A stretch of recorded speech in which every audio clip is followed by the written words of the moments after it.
All right. So this is the BarCode podcast on which we were guests, run through Harkness. So let's see. The podcast went 120 minutes. There are five speakers, uh, 14,000 words, comments. We can look at the summary here. So this discussion was about Harkness AI, a conversation analyzer that provides the quality of communication. The participants discussed the various use cases, education, couples therapy, workplace surveillance, AI ethics, the power of language, etc.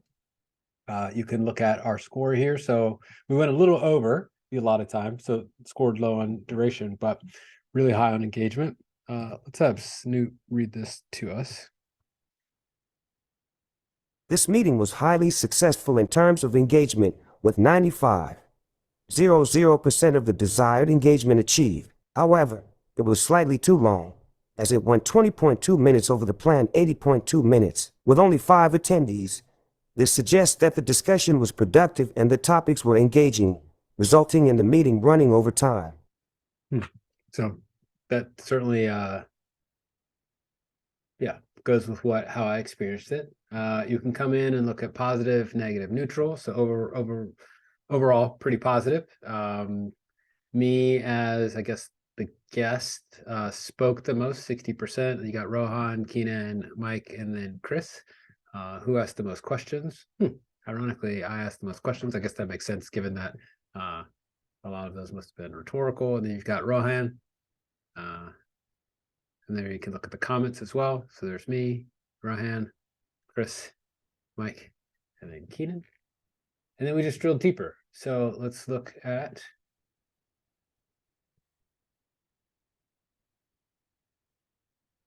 let's look at the transcript here. So we use AI to break up the 100-hour and 20-minute call into chapters. So you can look at Jason and Keenan of Harkness join.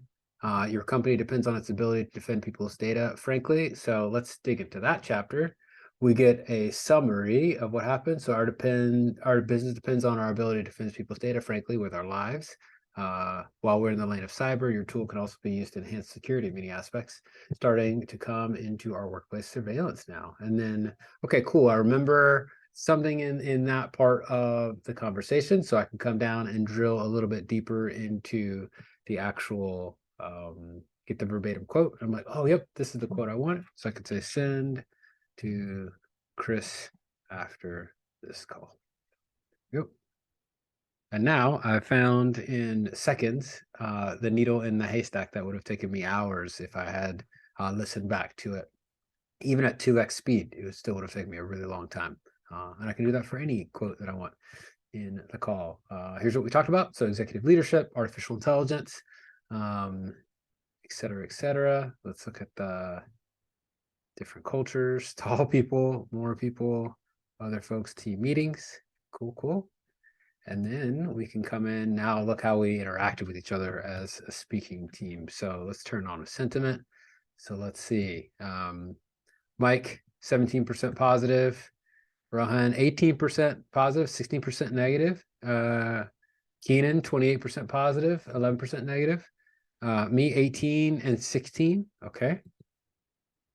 And then Chris, overwhelmingly positive. And then, of course, we click on each one of these coins and you can see who interacted with whom the most. So pretty fair interaction. However, I went back and forth with Rohan quite a bit.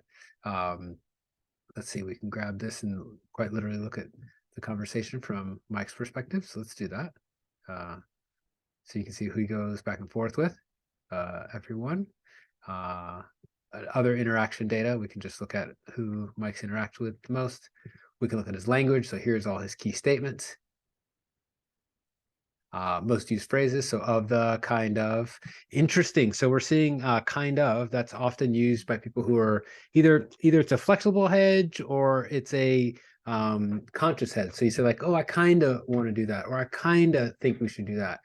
So sometimes when people aren't, sometimes it can just be a filler, or sometimes it can be used when people are not confident what they're saying. So kind of, really, I mean, I think.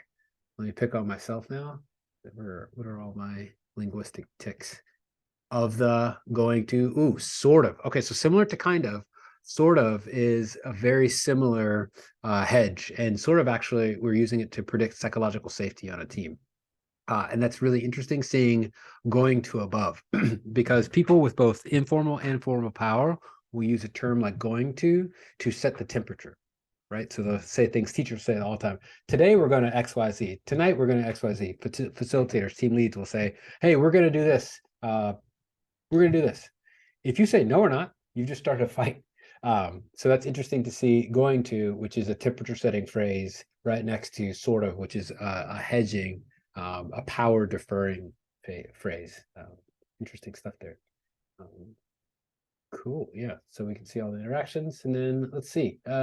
Based on the content in the meeting, we use AI to generate or to sort of curate articles. So leadership and management development programs from, and then what is executive leadership? So yeah, we talked a lot about leadership, but that, my friends, is the analysis of harkness on the BarCode podcast in what, 8 minutes or so. So hope that was helpful.